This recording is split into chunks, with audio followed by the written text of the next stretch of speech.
What's up, guys? This is DizzyPW here with MMOHuts. It's been a little while since I've been on the channel. It's been an even longer while since I've been in the KOG offices to talk to my friend here, GM Moshup. And for those that weren't around back then, can you give us a little introduction of what you do with KOG Games? I do a little bit of everything. We got a small office, so we do a lot of production, publishing. We cover, marketing. So anything that hits the world for KOG Games is all done through this office. So that means a lot. But first and foremost, we service games, which means the games that we develop and publish are introduced to the world from this office. And what brings us here today? A brand new game that we're going to be publishing. The second game, the only game that we've touched outside of Elsword in the last 5 years, which is extremely exciting. I literally rattled. Amazing game called HeroWarz. And what is HeroWarz? Who develops this? What would you call its genre? And does the genre really just give it justice? No. We've been going back and forth on this for a bit now. It's you have an isometric, over-the-shoulder. I want to say PvP. It's a little bit of everything, but it's that Diablo-esque game that everybody tries to emulate. We took it off the rails. We're not going to emulate Diablo. There is an existing formula. It'd be like saying, MMORPGs. Everybody follows a formula. This is outside the box. It's off the rails. The game is developed by an amazing group of guys and girls from South Korea called AStorm, and these guys are about as hungry as they get. They're working around the clock, and even with HeroWarz having an existing entity in Korea, what we're going to be playing here is not the same game. And so I couldn't stress that enough. This team is literally going, we're going to take what worked in Korea, not what didn't work, and then we're going to spin this whole thing on its head, and we're going to basically launch this new concept in North America with KOG Games as a global entity. So we were already pretty excited for the Korean version. It was on our most anticipated games of 2016 list. I got to play it 2 weeks ago, and I've been having a hard time trying to describe what this game is to people. The storyline is a little bit of Matrix, a little bit of The One with Jet Li, and it's got From the New World, the anime, for those super geeks out there that get that reference. But still, that doesn't give it justice. Who is AStorm? Where did they come from? And why are they given so much freedom to do such... I mean, we haven't seen something this off the rail since The Secret World came out in terms of story. AStorm is led by CEO Harry Kim. Some people may recognize his work by a little game called Dungeon Fighter or Dungeon Fighter Online. He's one of the founders. He's one of the driving, the passion, the feels behind what Dungeon Fighter was when it launched. And the reason he gets to do whatever the heck he wants is because that's how he runs his company. That's the AStorm is all heart. So much so, in fact, that HeroWarz was written, story, lore, and everything else like that by Harry Kim initially. So he gets creative freedom because he's not a suit. This guy is a game developer. He's a gamer. And that's one of the things that brought us so close between KOG Games and AStorm is our CEO is Eugene Kim is a developer. You got Harry Kim over with AStorm, who is a developer, and they went, let's see if we can blow this thing wide open. And I couldn't stress enough, that's exactly what HeroWarz is all about. It does not sit on the rails. The animation is stunning. The characters in game will break out into song like a musical, and then next thing you know, you've got stories that are so twisted, wicked, and evil. You're going, I don't want to continue this story because...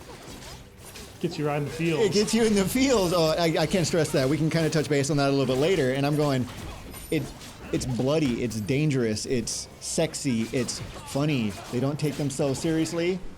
But they do, because you're hooked on this story and you just want to run with it. And in an isometric action game, that's cool. That hasn't been seen for a very long time. So yeah, we're all just jazzed. This is amazing. All right, so we've got the big overall picture. Can you tell us a little bit about the characters we're going to be seeing inside of this game? The characters are part of the big story. Actually, if you ask the guys over at AStorm, what is one of the most appealing factors of HeroWarz? Bar none, they're going to say characters. Some of the characters that we're going to have, we've got a character named Derek, aka Heavy Metal. You're going, okay, he's the big guy, right? He's big, he's tall. That's so stereotypical. It's not I dig true. that guy. There's something so cathartic about hitting somebody in the face with a 150-pound sewer cover and getting that clang when it hits, and you see the enemy just recoil from just that. You know it hurt. And so, yeah. Plus, it's satisfying to upgrade said sewer lid to the ultimate titanium man cover later on. It's true. But for example, let's take Derek.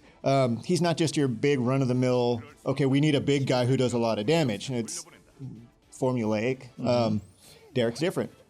He's crowd control. He's big damage. He is also one of the integral starting characters storyline-wise because you have this gladiator soldier who charges into battle. He's got that story. You know what I mean? Except his commanding officer said, okay, everybody, cover your blades in poison. And he went, for what? Because we're going to murder people. And he went, no, that's not going to happen. I'm a soldier. I've got integrity. And they went, no, we're here to murder people. Welcome to war. And he went, that's not going to happen. So his own commanding officer, his own army, his own group pinned him down, took his sword out of his hand, and mangled his arm. Now, to a soldier whose only goal, his only passion, the samurai, that caste system, they took that from him. They chopped the tendons in his hand so he can't carry a sword anymore, stood him up, wrapped him up, and said, we're done with you. You can no longer soldier. Get out there. So it's intense. Now you take the overarching crazy storyline of what HeroWarz is, and you're going, what are you going to do with a broken soldier? Well, that's part of the power of it. There's no such thing as a hero who can't hero. And so Derek, seeing that the world is falling apart from that dream state, Ibrahim being that omnipotent dreamcaster who's turning reality, his nightmares are now warping reality. Fast forward 500 years, Maya, who a descendant, is then again, almost bringing upon the second disaster. This is some heavy stuff. So the world needs a hero. Derek, being a true soldier, says, no, I need a hero. Binds his arm, closes his hand, and then becomes this ultimate swordsman without his sword. And so he's charging into battle, smashing stuff with his offhand. And the passion behind the character is he's going to do so much damage with his broken body that it takes him to that level. First. He will break them first because you can't damage a soldier who's willing to die. And that's where Derek comes in. So you've got this cool, hip kind of looking giant character, and you realize how tortured and twisted every character in the game is. We have some that are fun. You take Ara, who's our ocean princess. I was gonna say, is she twisted too? No, but this is the fun part. Our developers literally, when we talked to them, we said, where does this stuff come from? So I'm going, Derek, I was like, were you guys hurting that day? To have this guy who's that twisted, as far as what a traditional hero looks like.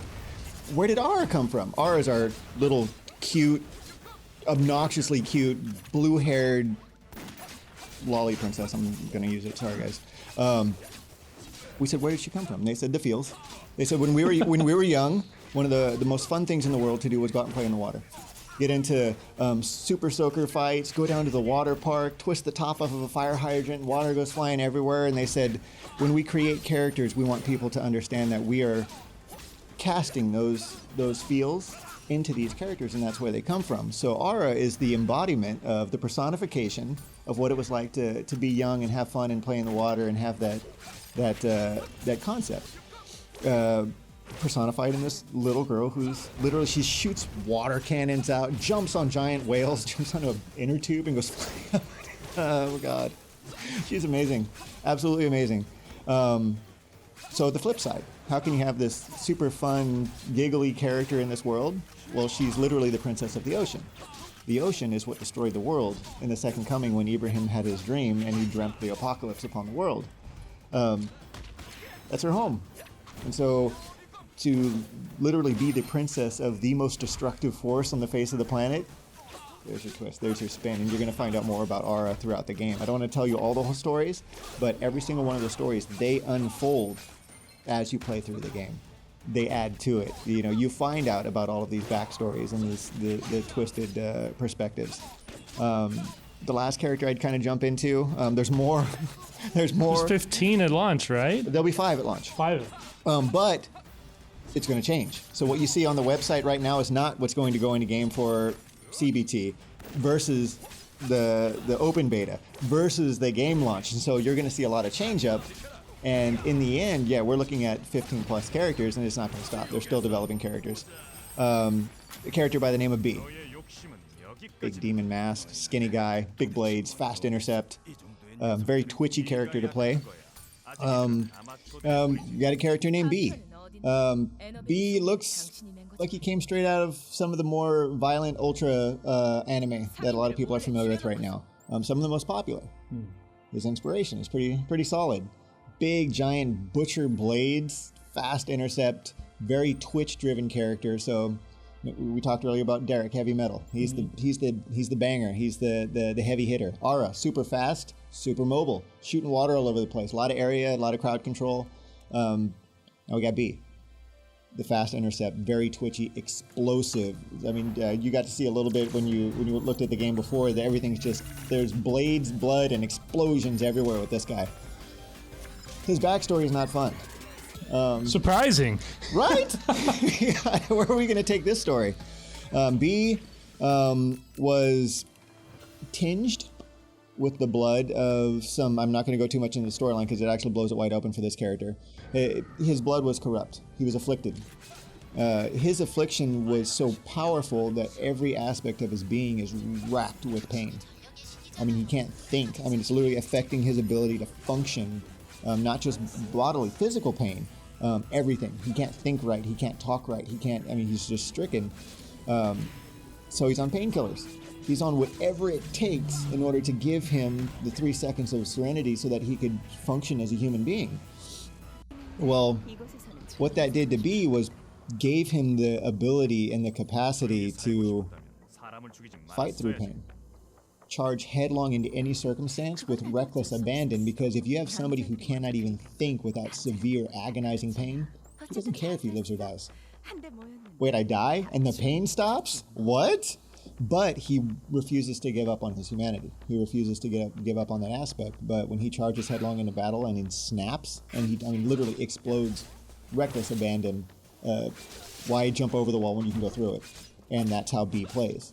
Super fast, changes directions on a dime. He's got a lot of capability to where he charges into just a grip of mobs, skewers mobs, grabbing them, charges, and at the end of his charge, explodes. Things go flying everywhere. And so you can change direction on some of his charges, and so he is literally all over the place. That sounds OP. Not when it costs you life instead of mana to do so. And so that's the other side of his pain. How does that kind of play into his interface? And that's his cast is not mana. He does use mana for a lot of his mobility, but his cast sack life instead of mana. So the guy becomes a glass cannon if you cannot manage resources effectively. But that's kind of B in a nutshell.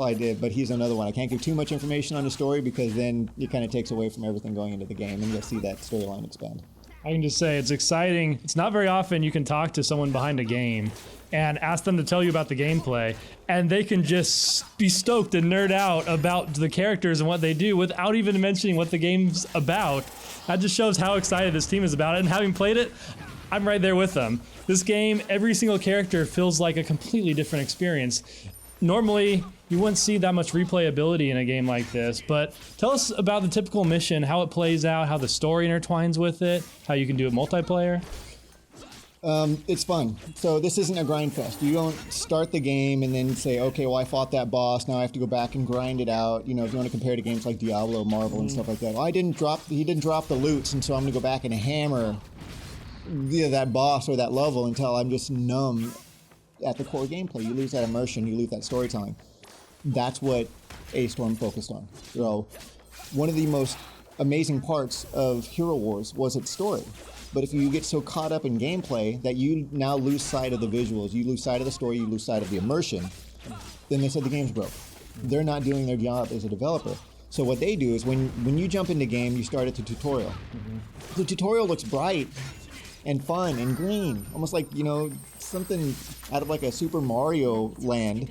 The reason being is that you are now in a third world. You're in a dream state. And so if the girl who's dreaming is basically dream twisting the world into reality, the little girl isn't going to have these, jumping through cloudy castles and stuff like that. So that's where it starts off. Halfway through the tutorial, so you're already immersed at this point. Halfway through the tutorial, she starts going into a nightmare and she screams. The tutorial then starts raining and storming and has this completely different twisted element. So you're always immersed in that storyline. There's no going back. So you go forward, you progress, your skills unlock as needed. So as you level up, you don't have to go through and start picking skills. What's my perfect build? What's the yuck again? If you have to do that and spend all the time doing that, you're breaking immersion. You're breaking the story. So everything's available. So as you're unlocking, just click, click, click, click. You put those, it's not skill points. It's just you click on the skill, it unlocks.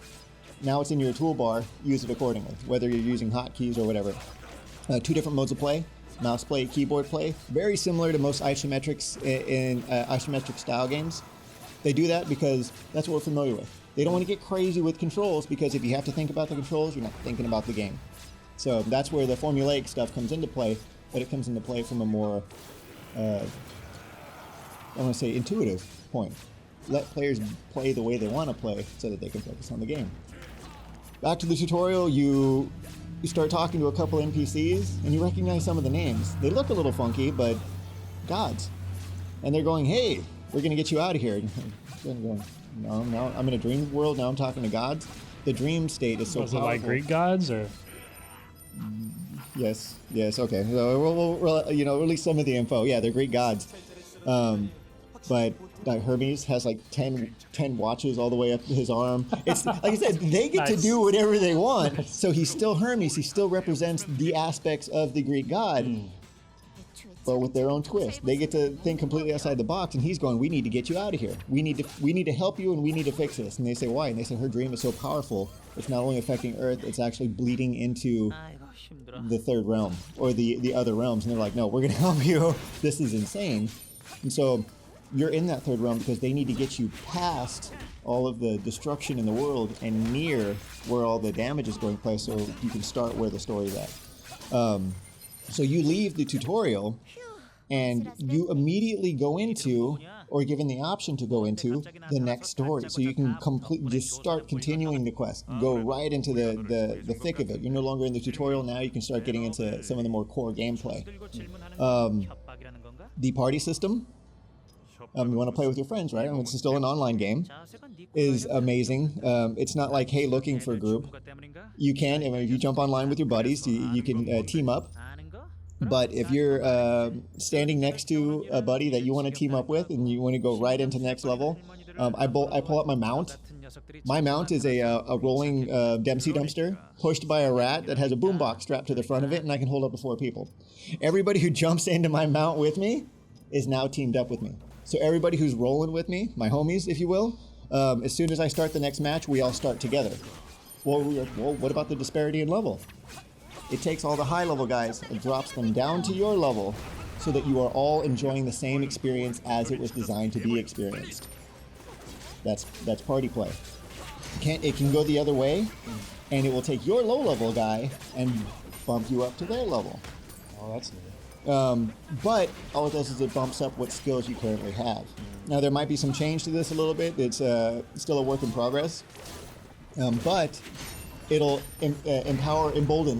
embiggen, if you will. I love The Simpsons. It'll embiggen you to their level, but you don't gain. So it's not like a power level scenario. But the reason they did this is so that you could experience what your friends experience. You get to see that part of the story.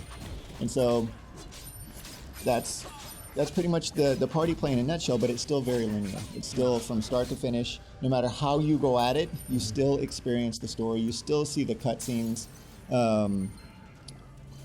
But yeah, it's definitely, it sounds linear, but you got to experience it. You have to jump in the game and actually you have to feel it. Is what it feels. All right, we don't want to ruin the whole game because, after all, James is going to be jumping into it on May 18th. Closed beta, so if you want to be in the next MMOHuts first look, be sure to jump in as well. You might just party up, ride around as a big dumpster rat. But last thing, the PvP sounds like it takes a very strange turn in this compared to the PvE. Can you give us any information about this? Yes. No. Yes. No. The reason I say it like that is, guys and girls, what you see or have seen in any way, whether it's the reviews on other game sites and stuff like that, is not what you're going to see in the North American or what we call the global version. It isn't. So, from a PvP standpoint, if you've seen anything already, nix it. It's not even there. It's a bold statement, but like I said before, AStorm is taking what worked, what they believed was the most appealing, best, sexy, illustrative, immersive elements of the game in its concept, keeping those and dumping the rest. PvP, one of the most, it's the most popular game genre in the game industry in the world right now is the MOBA. Well, why would we want to steer clear of that? Because for the most part, most MOBAs are isometric. Let's make that part of PvP. So, a lot of games, if you try to take your existing PvE characters into PvP, you lose a bit because it doesn't play the same. What you find with balancing nightmares. You run into balancing nightmares. So, no balancing nightmares. The reason that is because the PvP element of HeroWarz and the PvP element, PvE versus PvP, completely different. You'll recognize some of the characters, they'll look the same, but they function completely different. They function more like a traditional MOBA.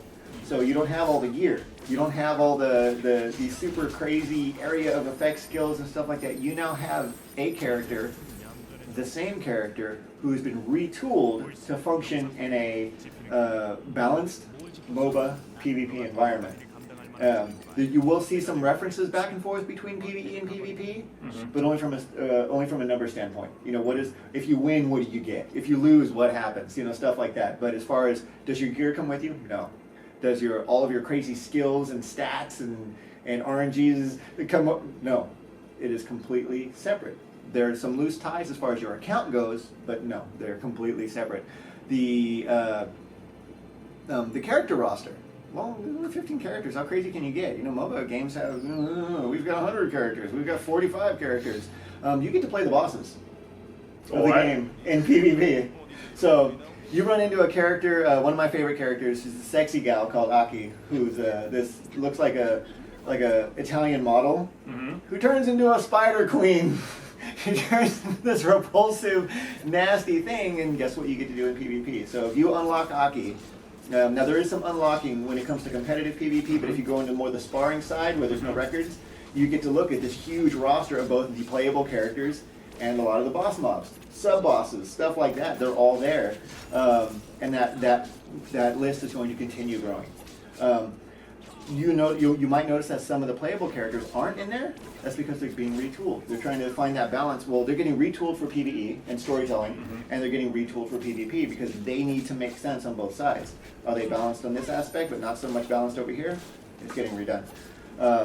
So you see some of there's one of my favorite characters is this giant snake boss that you fight in the game. He is a jerk. Is this the AoE poison guy? No, this is later. You haven't seen him yet. Oh man. He's a giant snake guy. I don't want to go into too much detail, but you will hate him because he likes to shoot fire. He likes to poison. He likes to swing giant hand scythes and chop you in bits. And you die. And, oh, by the way, I forgot to bring this up. This game's not easy. Hard. It's not impossible. But we're going back to the days of where you have to think. It's not isometric as in, you lay down swaths, copious cornucopias of death, and you just pick up your gold and gears. No. This game is not easy. So fighting big bosses like this. From PR perspective, I've also played. This game is it makes you want to throw the keyboard sometimes. You're just like, I think RNG said, I'm not winning this right now. I sure hope my friend can revive me. And that happens. Even revival, we're going to go on something fun. You drop in PvE, you face plant, and as soon as everyone else is done, because you're probably doing something you shouldn't have been doing, or you upset the rhythm, you weren't standing where you're supposed to stand, there's a method, and you drop. Your buddies can run over anybody, so it's not like the healers have to revive. Anybody can revive, and you see a big flashing V over your character. They hit V. So you don't get to see hearts and plus signs like your little med kits come up. No, the character holds his hands both over his head and starts pounding the crap out of you, and your body's moving around and blah, you're back to life. And why? Because you can. Because it's fun. Because we want to see a guy with a sewer lid tied to his arm beating the ocean princess to a pulp. Absolutely. And that's the other ways too. You know, you got this big giant 6'8" monstrosity on the ground. This little girl is like wailing on him, and that's what they're going to do to revive him. But you'll see that comedy. You'll see that fun environment throughout the entirety of the game. It takes itself seriously, and then it doesn't. A lot of twisted fairy tales. Two of my favorite characters in the game are Hansel and Gretel. We're going Hansel and Gretel, right? They're cute. They're little kids that went running off through the forest to the witch's house, and they're all going to get eaten. They are the most foul and twisted group of yahoos in the game. Gretel, hands down, she's waifu for life, dude. I'm telling you. If I could get that character into the PvE element somehow, I mean, I'd never let her go. I mean, she's crass, she's funny, she sasses the group because you end up, you know, when you start fighting bosses, it's like some join you in the storyline, some go against you to refight them again later, some are just uber intelligent, just masterminds of manipulation, and they run off, and you're going, oh, when am I going to run into that, you know, character again? But Hansel and Gretel join you, and I mean, she sasses. Somebody will say something, and all of a sudden you'll hear something foul, and she'll be like, no, that's not how it happens. You're an idiot. Where's your brain? You know, it's stuff like that. Not exactly, because I want people to experience it. But you'll see that. Pinocchio, Snow White I couldn't stress enough. It's their own spin on everything. AStorm has really done a fantastic job from a writing perspective. Nice. Well, I think that's more than enough of an introduction for our audience. As you can tell, this is an emotional game. You got to get into it. You got to get hands-on to it to really feel. My personal perspective on it is it's not like other ARPGs. It's so movement-based. Every single ability is on short cooldowns. You're constantly jumping around. You're constantly dodging things. You will feel tired after playing this game for 2 hours physically because you're just like, my God, it doesn't give me a break. And there's just nothing else like that, especially in the free-to-play market right now. So HeroWarz is one to watch. That closed beta is coming up next week. By the time you're seeing this, it's probably going to be only a day or two away. Get yourself in beta key. Get yourself in the closed beta. Go harass James for me. I'll appreciate that. Thank you so much for your time, Danny. You got it. Thank you, Dizzy. I couldn't thank you guys enough. You got to come try this out. Get your hands on it. Everybody here at KOG Games has had just a fantastic time. I don't think I remember sleeping. It's a fond memory. AStorm they've done just phenomenal things to bring this game to the West. So much so, in fact, that they've completely retooled, revamped, and twisted this because they want to see everybody enjoy this game as much as they have, and it's apparent. So guys, yeah, thank you very much. We'll see you in game. Have a good one. This is DizzyPW signing out.